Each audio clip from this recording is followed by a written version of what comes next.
Faces in My Mind. I believe this work is one of the most important books ever written. Faces delves deep into the subject of child trafficking, a subject that the media avoids at all costs. How can they avoid a story when over 480,000 children go missing each year? Where do they go? They are not missing, most have been taken. Why is this subject taboo? Because those that control the media are the same ones who control child trafficking. This goes to the highest levels of society. Child trafficking is used to control governments. Copyright C 2022. Maxwell's All Rights Reserved. The characters and events portrayed in this book are fictitious. Any similarity to real persons, living or dead, is coincidental and not intended by the author. No part of this book may be reproduced or stored in a retrieval system or transmitted in any form or by any means, electronic, mechanical, photocopying, recording, or otherwise, without express written permission of the publisher. ISBN 13-979-41511583, ISBN 10-1497-123456. Cover design by Daniel I. Maxwell.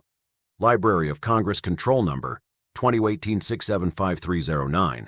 Printed in the United States of America.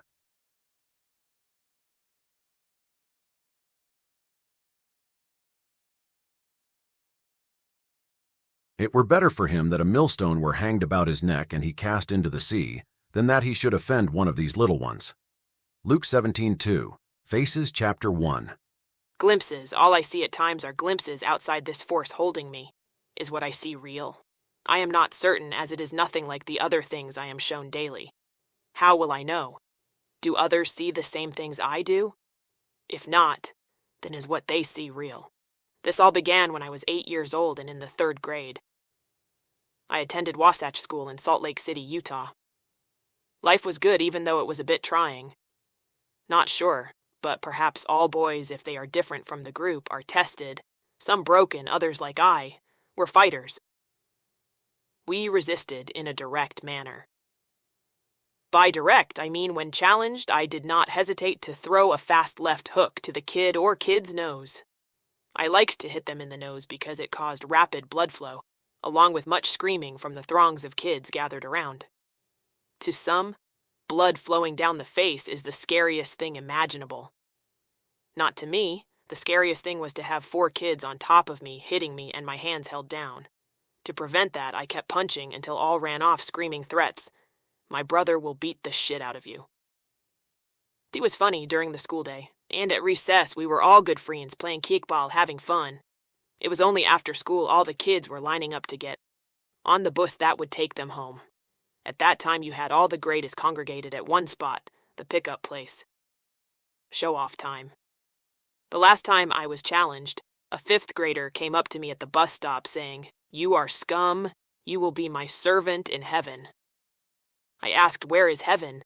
He did not know how to answer, so instead yelled, "I will show you hell." He was so much taller than me. There was no way I could punch his nose before he dropped me. We were standing next to the water fountain. This is a massive fountain, a round concrete base with about 24 drinking spouts. So many kids could drink at once. The base of the fountain was about 2 feet high. I jumped up on the fountain with water flowing all over me, but I was now taller than him and had a straight shot to his nose. One punch is all it took. He ran off bleeding like a stuck pig. All around were screaming. I ran and jumped on my bus. Salvation. Never again did any of those Mormon boys pick on me. The girls were quite friendly, even wanting to sit by me on the bus ride home. My father did not approve of television. The only thing he wasted time on, his words, was listening to the 6 p.m. news on the radio. No TV in our house. I did not care. I would rather read a good book anyway. All of the neighborhood boys, after our chores were complete, played games or sports until dark. Then home to dinner and rest. My rest was spent reading. Most books only took me an hour or 2 at the most, unless they were long, wordy books like Moby Dick. Mom loved to purchase books as long as they were bound in dark blue or black hardcovers with gold embossed letters. I never saw her read one. She just liked to show them off. I relished those books. Mom called the classics. I thought because they had gold embossed covers, they must be classic. Third grade was coming to a close. It was May, with only 5 weeks left. Mom had promised me I could transfer to a private Christian school next year. She said they have a grand library. I had read every book in the small library at Wasatch, so did not look forward to another year. My teacher told the class, next Monday will be fun. The district is giving IQ tests to the entire district. I know my students will excel. I did not care or even understand what an IQ test was, however. All these tests are kind of silly. Once you understand, they always ask the same nonsense, names, dates, places. If you read any text, it is obvious what the questions on any test will be. Test day. The teacher made an elaborate presentation on how this will work. Everyone will begin at 9 a.m. There will be no recess today. You must complete the test by 1 p.m. Then you will be excused to the lunchroom until the bell rings. Shucks, I will miss recess, the only fun time of the day. She would not allow us to turn over the test papers until the clock was at 9 a.m. Then she said, "Go." I turned my paper over and thought, heck, this is so simple. It is all multiple choice. You don't have to know the correct answer, only the incorrect ones. There were only 400 questions. I blazed through those, and by 11:12 a.m. raised my hand saying, "Teacher, I finished. May I be excused?" Are you certain, Robert? You have another 2 hours? Why not recheck your work? Ms. Barnes asked. No thanks, I would rather have lunch. Destiny, or is it action, reaction, or perhaps cause and effect? I am not certain. I only know that day set in motion forces that would control my reality for the next several years. The following week was one of the best I had at Wasatch School. No one picked on me. All the kids wanted me on their team at recess. My business flourished. Yes, to me, it was a business using the gifts I have, one of which I can run fast. There is a small market about a block away from the school. When the bell rang for recess, I ran as fast as I could to be the first one. I was always first. The store only had a small amount of the double bubble chewing gum all the kids loved. Plus each piece was wrapped in a comic. We saved and traded those masterpieces. Each piece cost 2 cents. I had my $1 lunch money, so I bought up the entire box of 50 pieces. I ran back to school with the treasure. Kids lined up to buy my double bubble for 5 cents each. See how business works, supply and demand. I had the supply and the kids demanded it. The principal at Wasatch was Ms. Hendricks. The kids all called her Olive Oil because she looked like the cartoon character in Popeye, tall, skinny, and homely. She loved to interrupt classes with her announcements. Wasatch has an intercom system. All the classes have these huge speakers mounted on the wall. It seemed like every day Ms. Hendricks would say, "Attention, attention, please." Then on and on. None ever paid any attention to what she said, until today. Children, I am proud to announce that Wasatch placed third in all the schools in the city on the IQ tests. Excellent work. Now, for the special announcement. One of our students scored the highest score in the history of Salt Lake City schools. We are honored. She never named the student. But it was not necessary for me. I knew it was me.